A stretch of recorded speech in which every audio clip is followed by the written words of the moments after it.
we didn't want people to feel alone in their marriage. It can really easily get like, oh, nobody else has these problems, and I don't want to talk about my issues in my marriage and my problems and all this sort of stuff. And it's like, wait a second, our conversation brings light to things that lots of people are dealing with in their own marriage, and we can encourage people, just let them know they're not alone.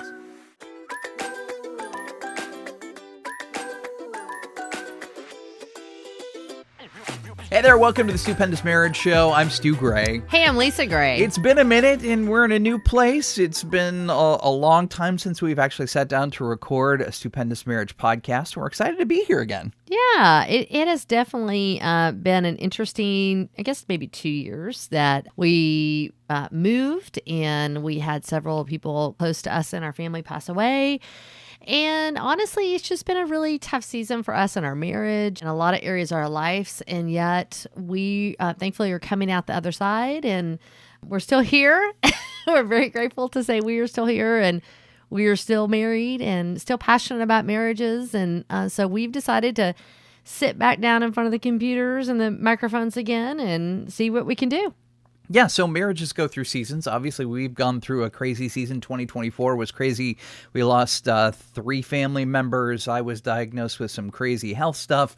We moved. So, again, 24, I think we could write that one off. But we moved a lot of our writing and our presence over to Substack. And so some new people have found Stupendous Marriage and might be wondering, who are Stu and Lisa? What is Stupendous Marriage? Why do we do what we do? How do we do what we do? What's the reason behind this whole crazy thing? So we'll talk a little bit about our story, what's been going on with us the past couple of years in upcoming episodes. But we wanted to introduce ourselves pretty much again, because this is kind of a restarting of Stupendous Marriage. And we're excited again to be here. So let's talk a little bit, Lisa, about how we started and why we started and what that kind of looked like. Do you remember? It was a while ago. It was. So we've known each other for 25 years. We met when I was in the nightclub business and Stu was on the radio and he worked for me, and neither one of us were really walking with the Lord at the time. And thankfully that journey started right before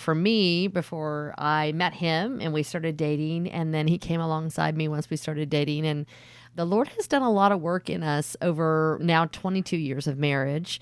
Very quickly into our marriage, we realized that there were some struggles going on.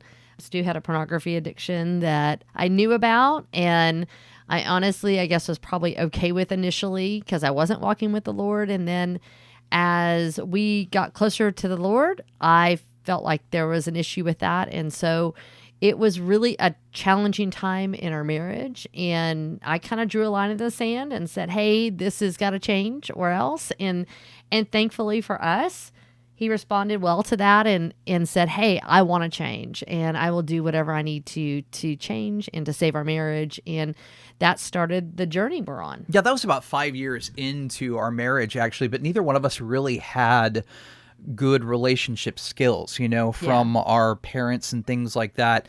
We had no marriage know-how, and obviously added the pornography piece on top of that.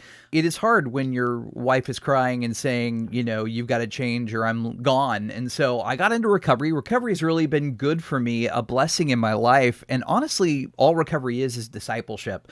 It really is giving people tools to really take responsibility for the actions and the hurts that they've caused, learning forgiveness, and really surrendering over to the Lord and, making amends for the problems that you've caused, and then asking for God's guidance and serving other people. It really is a helpful process. And I continue that work. I've been in recovery now for 19 years because it's really beneficial to me. Right after I got into recovery, we went on this vacation. We went to Savannah, Georgia, and your family went with us. Your grandmother went with us, and we're in this little condo on the beach, and we're all just in each other's business and on top of each other. And oh my gosh. And it was really hard. We were fighting. And I just had this realization. It's like, I either need to be in or I need to be out, kind of another commitment to marriage. And I didn't want to be out of marriage.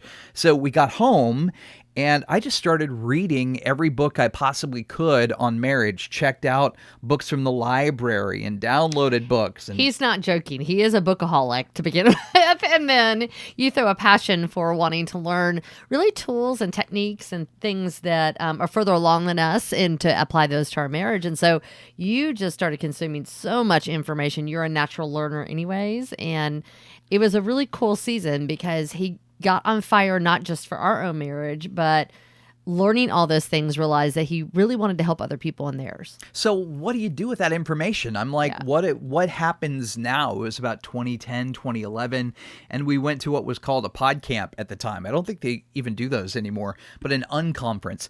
And they're talking about microphones and technology and doing this thing called a podcast and blogging. And it's like way before the podcast was cool. Like nobody even knew what it was that what we were doing. Exactly. So. And you're like, why don't we do this? Yeah. And like, oh yeah, we probably should start something. So the original version of Stupendous Marriage wasn't called Stupendous Marriage. It was The Merry Blogger.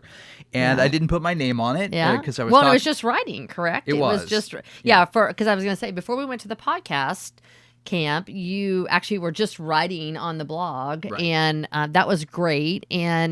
But he didn't put his name on it. He wasn't ready to really step out and say, hey, this is me and this is what I'm about. And then when we went to that podcast thing, it really all changed. He does voiceover work for a living, and so we already have one microphone at home. And I said, hey, why don't we just get a second microphone and let's talk. Let's sit in a room and talk together and see what we can share about marriage and our marriage. And by no means have we then or now have it all figured out. But that's the thing, is like sitting down, learning what you can, sharing what we have learned, learning more about what other people have learned. It has always blessed our marriage. And we've heard from a lot of people it's blessed theirs too. So we're very excited. So the first version of Stupendous Marriage, we answered questions from people. Yep. People would send us emails. We would read them on the show and we would answer those questions. And it was beneficial for us because we actually had to think through things like how would we respond and what would we do in our own marriage and how could we encourage other people.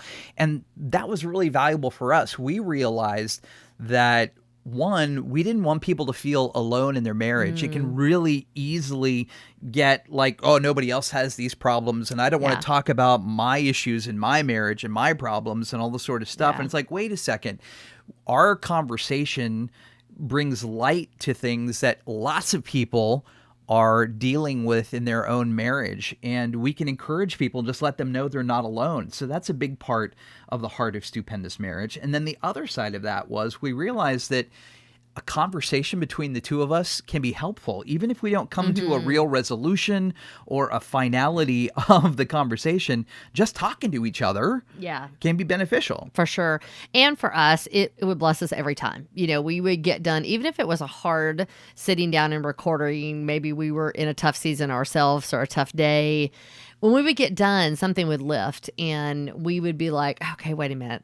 It's like refocusing of what we needed to think about and talk about and how we needed to act in our marriage for ourselves. And then we always learned a lot from everybody who emailed because they were maybe walking through different situations we weren't. And it was great for us to see how they worked through it or to share or learn of ways that we could help them work through it. And so that is the heart of what we want to do.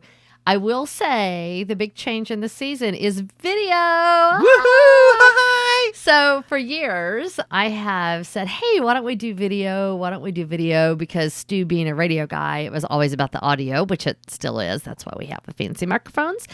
And I was fine to do audio. I didn't have to get all made up for it, which was kind of nice. I have a face for radio.